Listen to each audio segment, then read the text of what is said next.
मैं एक युवा हूँ, भले ही मैं एक किसान का बेटा हूँ, लेकिन मैं असीम आकाश में उड़ना चाहता हूँ। मैं एक युवती हूँ, भले ही मेरी शादी हो गई है, मेरा दाम्पत्य जीवन प्रारंभ हो गया है, लेकिन मैं जीवन में कुछ करना चाहती हूँ। छोटे छोटे नन्हे नन्हे बच्चों को पढ़ाना चाहती हूँ। नमस्कार, मेरा नाम है माज और आप देख रहे हैं द राज धर्म न्यूज़।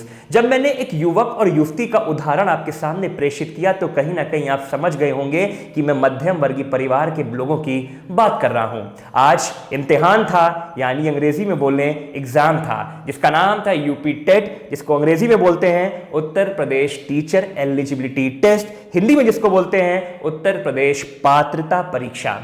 आज इसका पेपर लीक हो गया। जरा कल्पना करिए, आप इम्तिहान देने गए हैं, साल भर आपने मेहनत करी है, खूब पराक्रम किया है, खूब धैर्य दिखाया है, खूब कर्मठता दिखाई है और पूरी आत्मीयता के साथ पढ़ाई की है। एग्जाम वाला पेपर देने जाते हैं और तभी सूचना आती है कि भाई पेपर करना बंद कर दो, पेपर स्थगित हो गया है। कोई भी होगा उसके रोंगटे खड़े हो जाएंगे, वो हृदय उसका कांप जाएगा और वो डर जाएगा, क्योंकि वो साल भर कड़ी तपस्या करता है, मेहनत करता है, तब जाकर इम्तिहान देने का काम करता है। आज कुछ ऐसा ही हुआ है उत्तर प्रदेश में। दरअसल आज पेपर का आयोजन किया गया था 2 पालियों में। तकरीबन 21.5 लाख अभ्यर्थी इस पेपर का हिस्सा बनने जा रहे थे और जब वो ये पेपर दे रहे थे तभी एक नोटिफिकेशन आता है, एक पेपर आता है और उसमें लिखा होता है कि पेपर लीक हो गया है, इस वजह से इस पेपर को स्थगित किया जा रहा है। आज मैं पहले आपको बताऊंगा कि आखिर ये पेपर कहां से लीक हुआ, क्या आदेश दिए गए और बच्चों की, हमारे या कहने जो अभ्यर्थी है उनकी इस पे क्या प्रतिक्रिया है। ये पहले वीडियो आप देखिए, इस वीडियो में कैसे लोग अपने दर्द को बयां कर रहे हैं। ये देखिएगा, हमारी गुजारिश है सरकार से, जो सरकार में बैठे बड़े बड़े दावा करते हैं, अभी यहीं पे बड़े बड़े कार्यक्रम हो गए, उनके कार्यक्रम की एक कुर्सी नहीं हिली। यहाँ एक पेपर लीक हो गया। नेता लोग अपना देखें ये क्या कर रहे हैं। नेता नगरी कभी युवाओं का भविष्य देखे, सब गर्त में जा रहा है। इतना कोरोना महामारी सब कुछ हो गया, लेकिन पेपर लीक हो रहा। पेपर 2 साल बाद तो टीटी हो रही थी। यूपी में कोई परीक्षा सही नहीं रही, कोई भर्ती नहीं सही हो रही। इससे हमारी गुजारिश है सरकार से, ध्यान दें इस पर।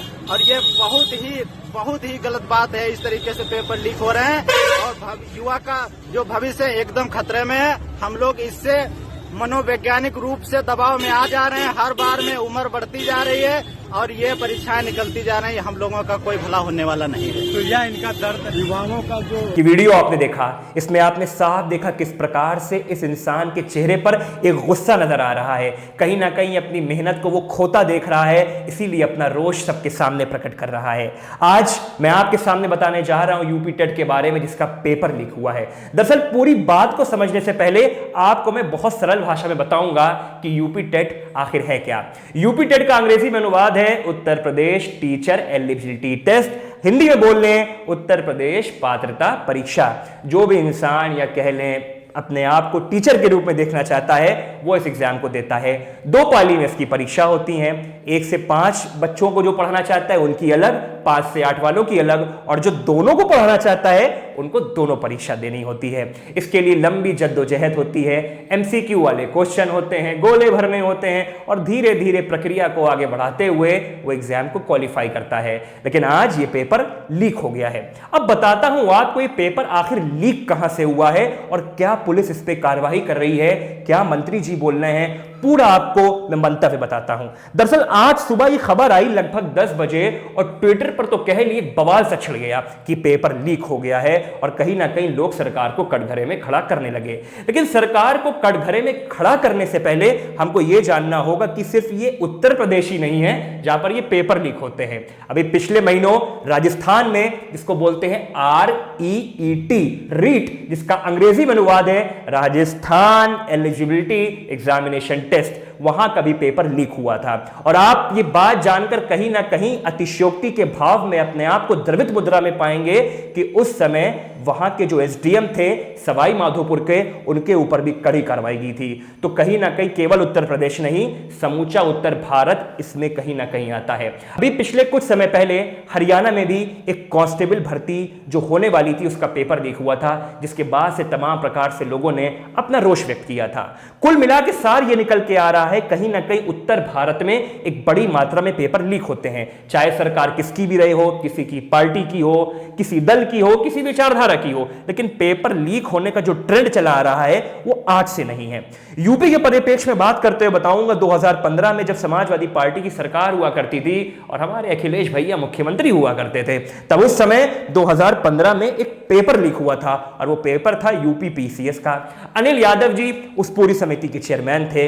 पूरे महकमे में जो थी खलबलाहट मच गई थी, सबके हाथ पांव फूल गए थे।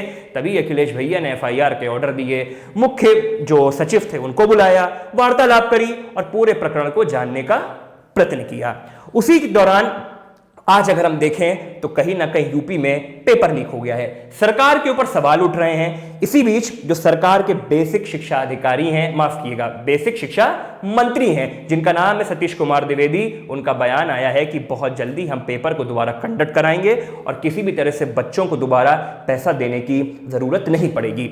एक वीडियो मैंने आपको दिखाया, उस वीडियो को कहीं ना कहीं आप देख के समझ गए होंगे कि बच्चों के मन में कितना ज्यादा रोष और कितना गुस्सा भरा हुआ है। लेकिन आज एक छोटा सा मैंने विश्लेषण किया है और उस विश्लेषण के माध्यम से मैं बताऊंगा कि बच्चों को कितना नुकसान हुआ है। मैं एक रिपोर्ट का हवाला दूंगा। नीति आयोग की रिपोर्ट आती है जो बताती है कि जो रूरल इंडिया है, जिसको ग्रामीण भारत कहते हैं, वहां पे बड़ी मात्रा में लोग ऐसे ऐसे एग्जामिनेशंस की तैयारी करते हैं जो उनको स्थायी रूप पे एक छोटी मोटी सरकारी नौकरी दिला दे। वो कहीं ना कहीं से पैसों का बंदोबस्त करते हैं और फिर वो अपनी नौकरी को करने के लिए जाते हैं। लेकिन पहली बार नहीं, कई बार ऐसा हुआ है, उन बच्चों के अरमानों के ऊपर पानी फिर जाता है। और आज जो यूपी में हुआ है वो उसका सबसे बड़ा एक उदाहरण है। एक बच्चे से जब हमारी टीम ने बात करी तो उसने बताया कि मैंने कहीं ना कहीं से पैसों का जुगाड़ किया, करने के बाद कोचिंग में एडमिशन पाया। मेरे पिता मुझसे सहमत नहीं थे, लेकिन मुझे सरकारी नौकरी की उम्मीद थी, आकांक्षा थी, अभिलाषा थी, इसके लिए मैंने उसकी प्राप्ति के लिए जतन किया। लेकिन हुआ क्या, आज पेपर लीक हो गया। मुझको बहुत दुख और बहुत दर्द हुआ। ये इस मंतव्य को आप सुनने के बाद समझ सकते होंगे कि कहीं ना कहीं युवाओं के बीच में एक गुस्सा बड़ी मात्रा में जा रहा है। और जो मैंने नीति आयोग की रिपोर्ट का खुलासा करके आपको बताया, इससे आप समझ गए होंगे कि ग्रामीण भारत आज भी एक बड़ी मात्रा में स्थायी नौकरी की तलाश कर रहा है। सिर्फ उत्तर प्रदेश ही नहीं, बिहार की बात करें, हरियाणा की बात करें या तमाम उत्तर भारत के बहुत सारे राज्यों की बात करें, वहां पर इस प्रकार की चीजें सामने आती रहती हैं। जब मैं इस पूरी रिपोर्ट का अध्ययन कर रहा था तभी मैंने बिहार के कुछ आंकड़ों को देखा और उस आंकड़े में था कि अभी हाल ही में यानी फरवरी में एक पेपर लीक हुआ था बिहार में, जिसको लेकर बड़ा बवाल मचा था। जब पेपर लीक होने की बात आती है और जब भी एजुकेशन सिस्टम की बात आती है तो हमारे देश के कई गणमान्य लोग उत्तर भारत और दक्षिण भारत में एक विभाजन करके देखने का काम करते हैं और कहीं ना कहीं कंपैरेटिव स्टडी या कंपैरिजन करके बोलते हैं कि भाई उत्तर भारत में शिक्षा का स्तर बड़ा बुरा है। हमने भी जानने का प्रयत्न किया, बहुत सारे कोरा पे लोगों के आंसर्स पढ़े, बहुत सारे लोगों से जानने का जतन किया, कुछ रिपोर्ट्स पढ़ी। एक रिपोर्ट जो केरला सरकार की आई थी, report on studies of analytics in the elementary education, उसको पढ़ने का काम किया।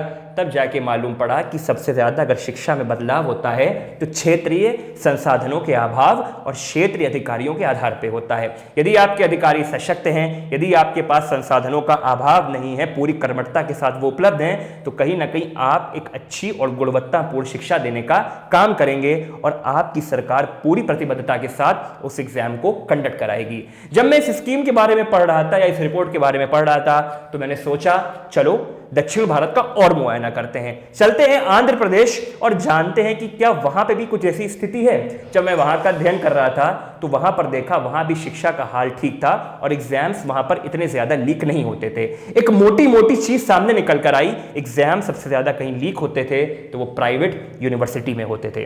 तो मैंने आपको आज बताया एक पूरा अध्ययन करके कि कैसे बच्चों के ऊपर इसका असर पड़ा है। जो बुद्धिजीवी उत्तर भारत और दक्षिण भारत में एक विभाजन तौर पर चीजों को बताने का काम करते हैं, उसका भी मैंने थोड़ा बहुत आपके सामने एक रिपोर्ट के माध्यम से एनालिसिस करके बताया।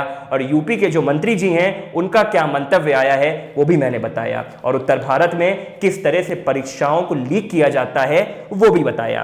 कांग्रेस बहुत शोर कर रही है, एक वीडियो कांग्रेस की ओर से जारी किया गया है और योगी आदित्यनाथ जी के ऊपर एक बड़ा हमला बोला गया है। लेकिन कांग्रेस शायद ये भूल रही है कि उन्हीं के प्रदेश में जो गोविंद सिंह डोटासरा हैं, प्रदेश के अध्यक्ष हैं, शिक्षा मंत्री हैं, उन्हीं के कार्यकाल के दौरान REET का पेपर लीक हुआ है। तो कहीं ना कहीं सरकार चाहे जिसकी भी हो, कमी किसी की भी हो सकती है। पार्टी और पक्ष से ज्यादा बढ़कर हमको एक सामान्य नागरिक होकर सरकार से सवाल करना चाहिए और अपनी गुणवत्ता के लिए जरूर बात करनी चाहिए। आप देख रहे थे राजधर्म। बहुत बहुत धन्यवाद।